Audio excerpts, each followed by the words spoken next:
Cerita diawali pada tahun 2142 ketika sebuah pesawat peneliti milik perusahaan Wayland terbang di antara puing-puing pesawat serupa yang hancur entah kenapa, di mana mereka menemukan sebuah batu angkasa yang setelah dibawa ke stasiun pusat dan diperiksa oleh para peneliti, ternyata batuan itu berisi sesosok makhluk yang tidak asing di mata kita semua, bukan kadal, toke, ataupun ganggarangan, melainkan seonggok alien dengan posisi ngaringkuk akibat katirisan.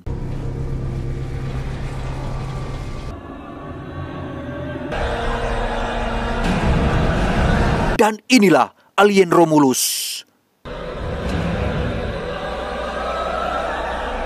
Beberapa bulan kemudian, kisah akan berfokus pada seorang gadis bernama Ren yang terbangun oleh pengumuman para pekerja tambang, di mana Ren memiliki seorang adik bernama Andi yang saat itu sedang sarapan bersama sebelum memulai pekerjaan.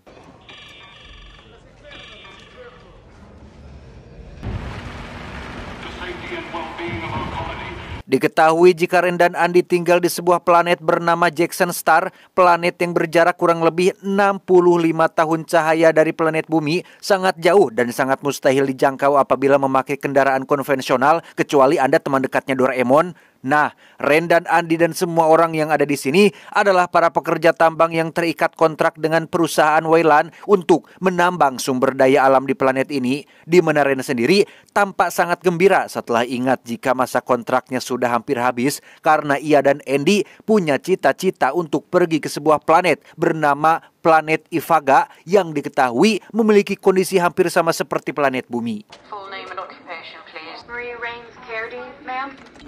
I met my quota and I should be free to go now. I'm sorry, but you're not eligible for contract release yet. Dan alangkah terkejutnya Ren saat petugas berkata jika masa kontraknya ditambah jadi 5 tahun lagi. Hal itu disebabkan oleh sebagian pekerja yang banyak mengundurkan diri. Sehingga apa mau dikata, Ren harus mengubur keinginannya untuk bisa pergi ke planet Ifaga dalam waktu dekat ini. Unfortunately, quotas have been raised to 24,000. Grateful for your ongoing service. Dan ya, Ren lagi-lagi harus dibuat kesal dengan para bocil yang mengganggu Andi adiknya, di mana Andi ini ternyata bukan manusia asli, melainkan robot humanoid alias manusia buatan yang diberikan oleh mendiang ayahnya untuk menemani Ren agar tidak kesepian.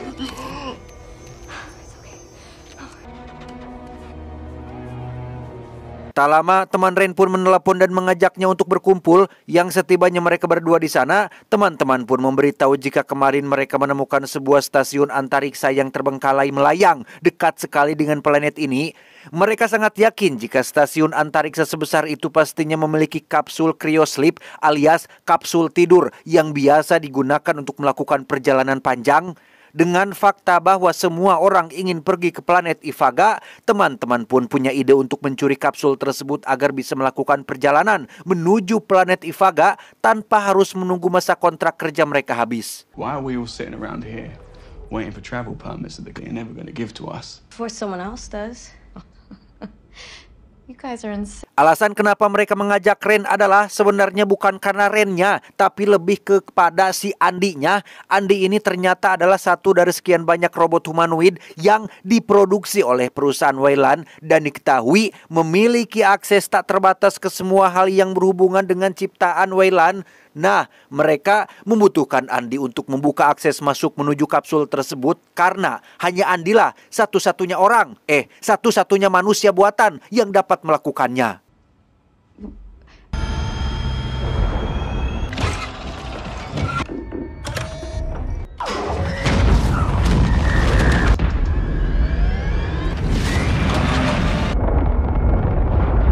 Menggunakan pesawat pengangkut milik pertambangan, Ren dan kawan-kawan pun langsung berangkat menuju ke tempat tujuan, di mana saat mereka sudah berada di angkasa, kita bisa melihat jika planet Jackson Star ini ternyata sepenuhnya diselimuti oleh badai petir abadi dan memiliki sabuk asteroid seperti planet Saturnus.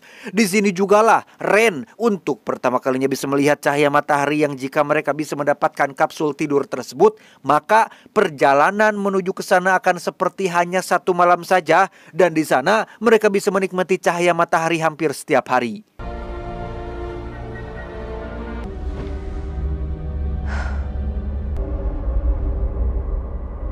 Setelah berada cukup dekat dengan stasiun antariksa yang dituju, mereka baru sadar jika stasiun itu bergerak mendekat ke arah sabuk asteroid yang sepenuhnya diisi oleh batuan angkasa, yang setelah dikalkulasi menggunakan komputer, stasiun tersebut akan mengalami benturan dalam waktu kurang lebih dari 36 jam. Sehingga itulah waktu yang mereka miliki untuk mendapatkan kapsulnya sebelum stasiun itu hancur oleh cincin planet tersebut.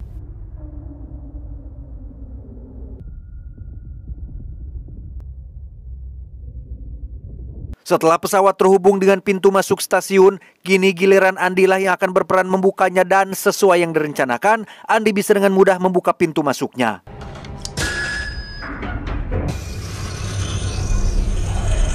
Ditemani oleh dua teman Ren, yaitu ada Tyler si kalem dan Bejon si gerengseng. Andi akan masuk ke stasiun untuk mencari kapsul tidurnya. Di mana saat mereka sudah masuk ke sana, Ren dan kawan-kawan pun baru sadar jika stasiun ini memiliki sistem keamanan otomatis berupa generator sistem gravitasi yang akan menyala dan mati dengan sendirinya.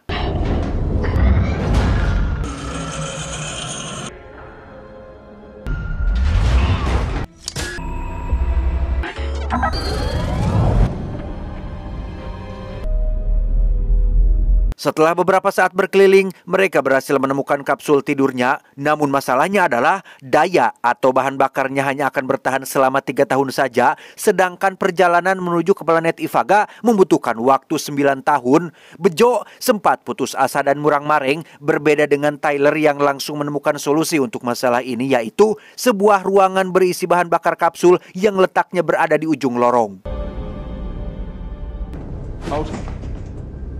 400 yards away, dead ahead. Sebelum pergi ke sana, Tyler mengirimkan kapsul tersebut keluar untuk diambil oleh pesawat mereka yang diterbangkan oleh seorang pilot wanita bernama Navarro yang kebetulan memilih gaya rambut Saitama sebagai ciri khasnya.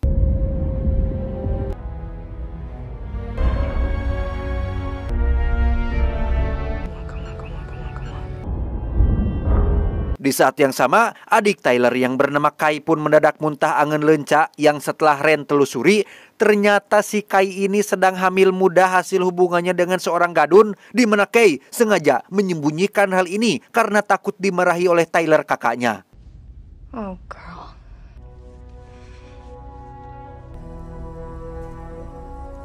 Kembali ke Andi dan kawan-kawan yang sudah berada di ujung lorong tempat bahan bakar kapsulnya berada. Ternyata tempat ini adalah ruangan peneliti yang dibagi menjadi 2 bagian, dinamai dengan Romulus dan Remus yang diambil dari mitologi Yunani tentang saudara kembar yang lahir dari dewa perang, di mana tabung bahan bakar sendiri berada di bagian Romulus yang juga menjadi tempat penelitian para ilmuwan. The station is divided into 2 halves, Romulus and Remus. Disinilah Bejo mulai menunjukkan kepelontongannya dengan bersikap rese kepada Andi ketika Bejo mengatakan tentang Andi yang tidak akan diajak ikut ke planet Ifaga. Ya, planet Ifaga melarang keras keberadaan manusia buatan dalam bentuk apapun. Ren juga sudah tahu tentang hal ini namun sengaja tidak memberitahu Andi karena takut dia sedih. Namun karena congor Bejo yang sangat ember, Andi pun mau tidak mau harus menerima fakta tersebut. That's okay.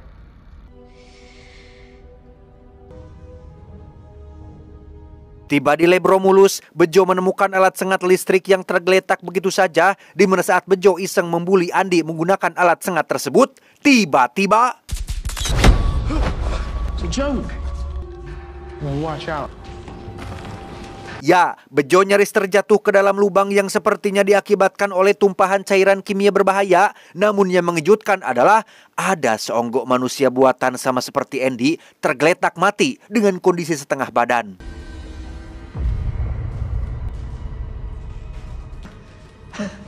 Tak lama, mereka menemukan satu ruangan bernama Cryo Chamber yang memiliki suhu sangat dingin dan tempat paling cocok untuk menyimpan tabung bahan bakarnya. Di mana saat Tyler dan Bejo berhasil menarik tabungnya, sistem keamanan tiba-tiba aktif yang membuat pintu terkunci otomatis dan suhu ruangan yang naik drastis.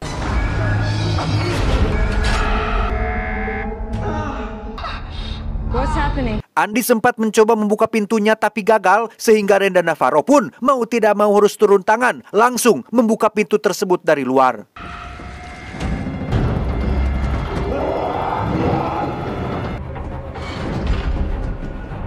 Tiba di lab, Ren dan Navarro sama-sama terkejut saat melihat seonggok humanoid yang tergeletak. Ren jadi punya ide untuk mengambil chipset atau hard disk atau apa tuh ya namanya, kartu memori merenya, untuk nanti dipindahkan ke Andy agar punya akses membuka pintunya. Di mana pada saat yang sama, Navarro justru menemukan sebuah alat berupa lampu sinar X yang biasa digunakan untuk melihat kondisi tubuh bagian dalam. Whoa. Sick.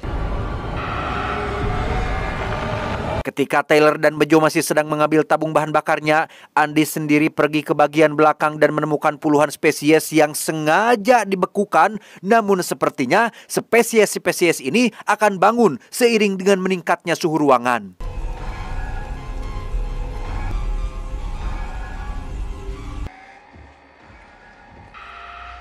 Tak lama, Ren pun datang untuk memberikan kartu memori yang sudah berhasil ia ambil, di mana Tyler langsung memasukkan kartu memori tersebut ke dalam tubuh Andy dan...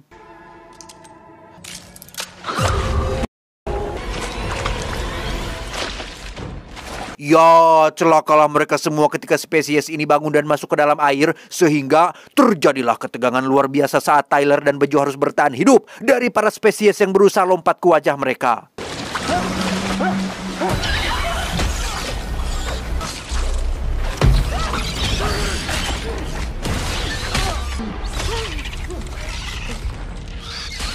Setelah Andy bangun dan berhasil membuka pintunya, mereka langsung mengunci pintu dari luar dan pergi dari sana, tetapi...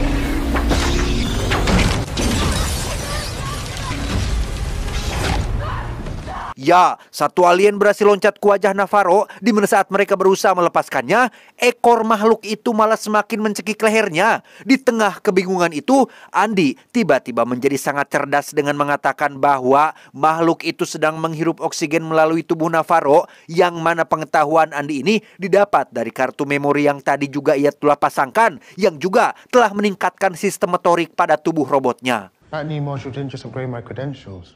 It substantially updated my AI and it's... Andy, do you know how to help her? Satu-satunya orang yang dapat memberikan jawaban tentang bagaimana cara melepasnya adalah dengan membangunkan jasad robot yang tinggal separuh. Saat si robot sudah aktif, mereka langsung menanyakan tentang apa yang harus kami lakukan untuk menolong Navarro, wahai Mas Robot. Si robot menjawab, tidak ada yang bisa mereka lakukan kecuali lari dan pergi secepatnya dari sini. Get out. However you got it. Si robot juga menerangkan bahwa makhluk itu adalah spesies parasit yang dinamakan dengan parasitoid yang sedang menyalurkan benihnya dalam tubuh Navarro yang nantinya akan melahirkan spesies lain yang tumbuh dengan cepat. Dan tebak spesies apa itu?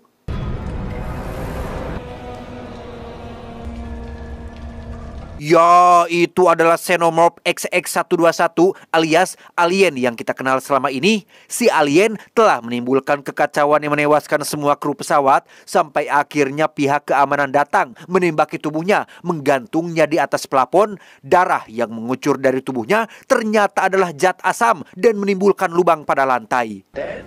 Only to trigger its swan song. You dead. But tak lama, Ren terbesit sebuah ide untuk membekukan ekor si parasit menggunakan tabung bahan bakar kapsul, di mana cara itu akhirnya berhasil membuatnya terlepas hingga Navarro bangun dari pingsannya.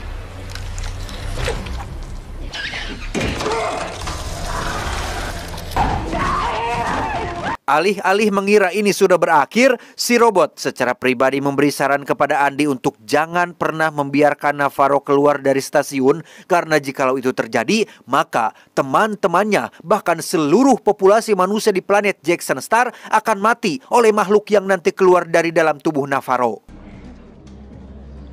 Andy?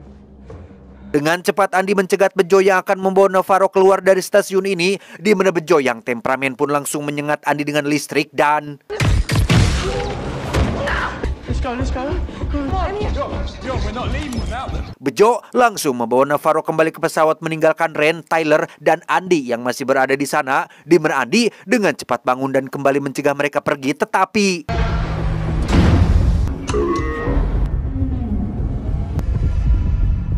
Ya, Bejo yang keras kepala nekat meninggalkan mereka bertiga di stasiun demi hanya untuk menyelamatkan Navarro yang sebenarnya sudah sekarat.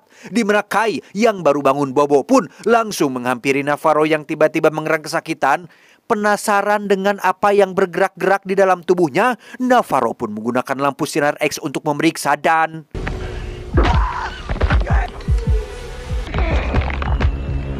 Kacau, sungguh kacau. Gara-gara si koplok bejo, bayi alien pun lahir ke dunia, di mana pada saat yang sama, pesawat yang sudah terlanjur lepas dari stasiun pun terbang tanpa arah yang justru malah menabrak stasiun dan menyebabkan ledakan besar.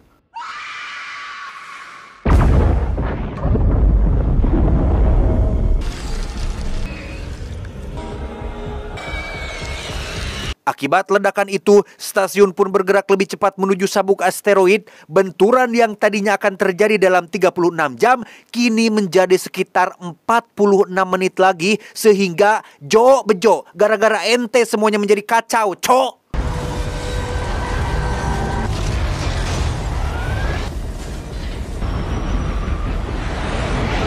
Setelah diperiksa melalui monitor, pesawat mereka mendarat di hanggar yang tak jauh dari lokasi mereka saat ini, sehingga Ren dan kawan-kawan pun langsung pergi ke sana untuk menyusul. Akan tetapi, satu ruangan yang harus mereka lewati berisi penuh dengan parasitoid yang mustahil untuk dilewati.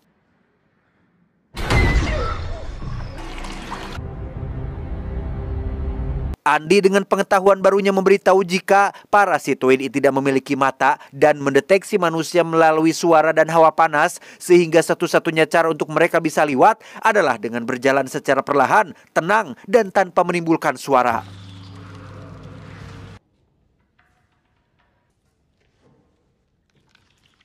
Beralih ke pesawat, Kai dan Bejo yang baru siuman dari pingsan pun langsung dikejutkan oleh si alien yang berubah menjadi kepompong dan menempel pada dinding. Masih dengan alat penyengat listriknya, Bejo mencoba membunuh si alien dengan alat tersebut, tetapi...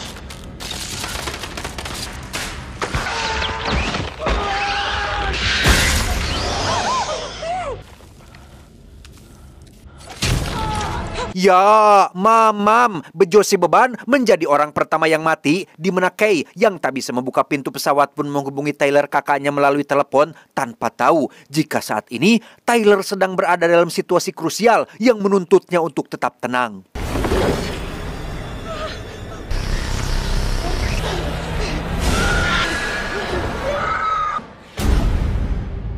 Mendengar adiknya dalam bahaya, suhu tubuh Tyler pun mendadak naik yang ditandai dengan munculnya keringat sehingga... Run.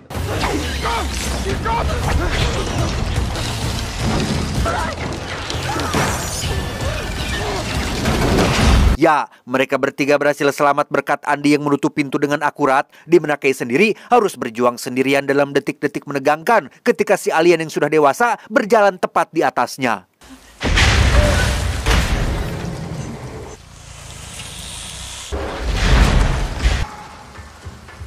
Tak lama setelah si alien pergi, muncullah Andy dan kawan-kawan. Andy yang sudah punya tugas baru pun menolak untuk membuka pintu dengan alasan tidak ingin mengambil resiko mereka semua mati. Yang meskipun Tyler sudah sujud-sujud memohon agar adiknya ditolong, Andy tetap menolak berbaik hati sehingga...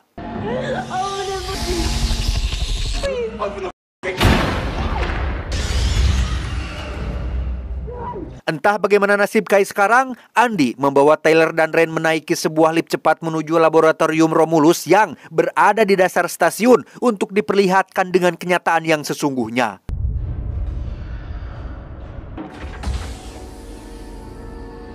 Dengan penjelasan si robot melalui layar monitor, Ren dan Tyler jadi tahu jika saat ini koloni umat manusia sedang sekarat. Mau sampai kapan mereka terus bertahan dengan tubuh lemah dan rapuh itu? Mau sampai kapan umat manusia terus berpindah dari satu planet ke planet yang lain? Ya, itulah landasan utama perusahaan Weyland didirikan setelah menemukan spesies makhluk luar angkasa yang disebut dengan Xenomorph. Perusahaan Weyland berambisi untuk menciptakan manusia generasi terbaru yang bisa tahan terhadap kondisi ekstrim seperti cuaca, suhu, oksigen, panas, dingin, tahan penyakit, tahan banting, tahan diledekin, tahan gunjingan tetangga, dan lain-lain. Menggunakan sampel Xenomorph alias alien, para ilmuwan melakukan eksperimen untuk menciptakan serum yang dapat membuat, merubah, mentransformasi tubuh manusia mengalami peningkatan secara fisik dan kecerdasan. I've turned it into the miracle Mr. Weyland died searching for. Z01 contains contains the genome responsible for the xenomorph. Hasilnya, inilah serum yang sedang dipegang oleh Andi, berisikan zat atau senyawa yang dapat mempercepat evolusi, sehingga orang yang disuntik serum tersebut akan mengalami peningkatan fisik, evolusi yang cepat, meskipun pada kenyataannya belum pernah diuji coba langsung pada manusia. We simply cannot wait for evolution anymore. Tugas baru Andy sekarang adalah membawa Ren dan Tyler keluar dengan selamat dari stasiun. Ia memberikan senjata api yang sebenarnya tidak untuk digunakan karena kita semua tahu darah alien akan berubah jadi asam yang bisa menimbulkan kebocoran stasiun, sehingga senjata itu digunakan hanya untuk sebagai ancaman terhadap alien yang juga memiliki rasa takut.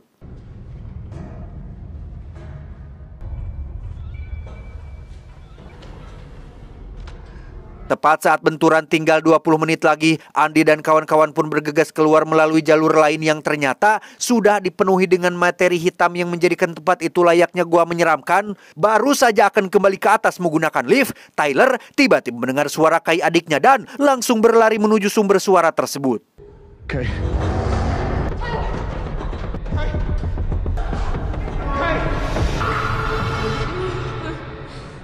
Kai ternyata masih hidup dan sengaja ditempel pada dinding untuk dijadikan sebagai inang nantinya. Melihat kondisinya yang sekarat, Andi sempat menawarkan serum tersebut untuk disuntikan, namun Ren masih penuh keraguan dan melarang Tyler melakukannya.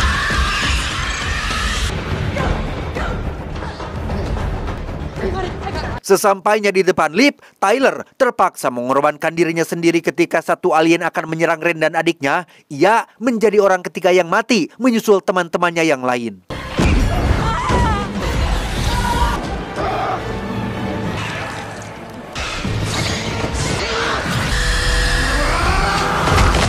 Tak lama, Andi juga diserang dari belakang yang membuat tubuhnya mengalami error, sehingga Ren bergegas membawa Kai naik ke dalam lift menuju ke lantai atas. Dalam perjalanan ke sana, Ren yang melihat Andi dari layar monitor pun jadi merasa kasihan dan tak tega jika harus meninggalkannya sendirian, sehingga Ren menyuruh Kai untuk pergi duluan sembari dititipkan serum tersebut.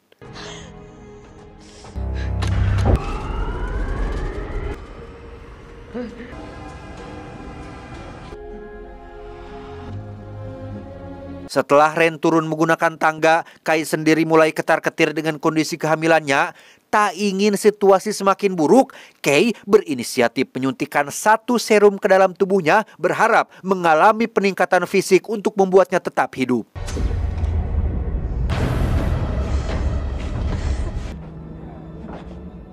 Kembali ke Ren yang sudah sampai di bawah, ia dengan cepat mengeluarkan modul atau chipset yang tertanam pada lehernya, di mana saat Andi sudah sadar, lagi-lagi timbul masalah ketika sistem gravitasi aktif, sehingga dengan fakta bahwa semua objek akan melayang, Ren bisa menjadi leluasa menembak semua alien tanpa harus takut mengalami kebocoran pesawat.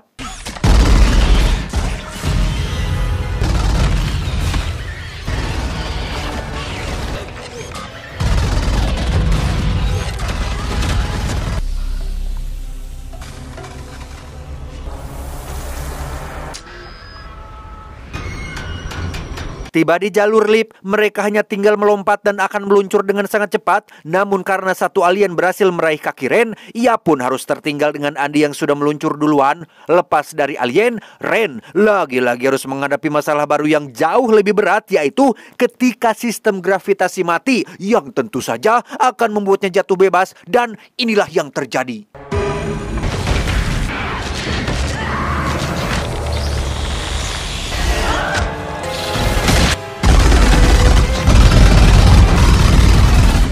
Berkat Andi, Ren pun berhasil selamat dan mereka berhasil mencapai pesawat. Tepat saat stasiun akan mengalami benturan, Ren sudah lebih dulu berangkat dan berakhir sudahlah mimpi buruk ini.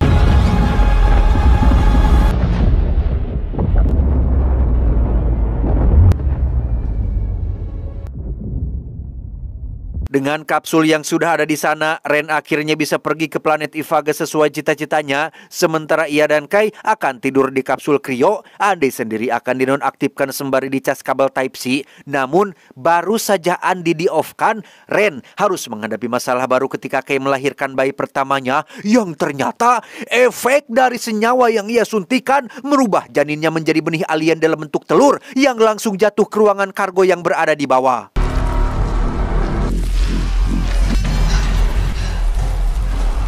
Saat Ren memeriksanya ke bawah, telur itu sudah terbuka dengan isinya yang sudah tidak ada. Di saat yang sama, Andy akhirnya aktif secara otomatis dan menemukan Kai sedang kesakitan di samping kapsul yang ketika ia menoleh ke belakang, tiba-tiba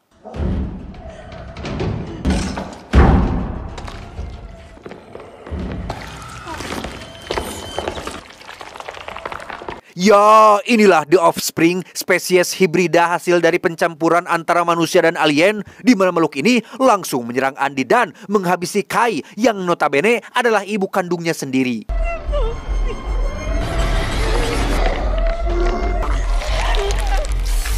Tak lama muncullah Ren dengan senjata tabung pendinginnya. Alih-alih menyakitinya, justru malah Ren lah yang harus mengalami teror mengerikan ketika The Offspring berjalan mendekatinya.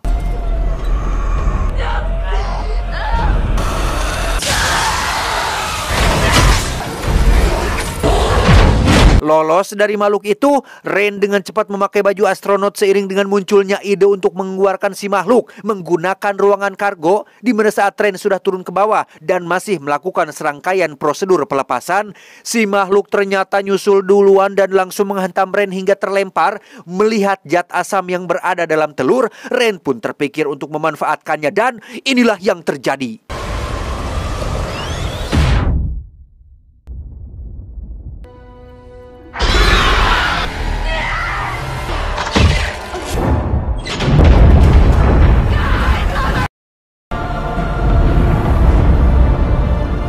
Setelah semuanya benar-benar berakhir, Ren pun langsung masuk ke dalam kapsul dengan Andy yang masih dalam mode off alias mati, di mana Ren berjanji akan memperbaikinya ketika nanti sudah sampai di planet Ivaga, yang selama 9 tahun perjalanan menuju ke sana, pesawat Ren sempat berpapasan dengan Peter Quill dan kawan-kawan Guardian of the Galaxy, namun tidak sampai masuk karena takut dengan Andy, tidak pakai lau. Yang terakhir barusan, biasa ya, cuma karangan saya saja. Hehehe, cus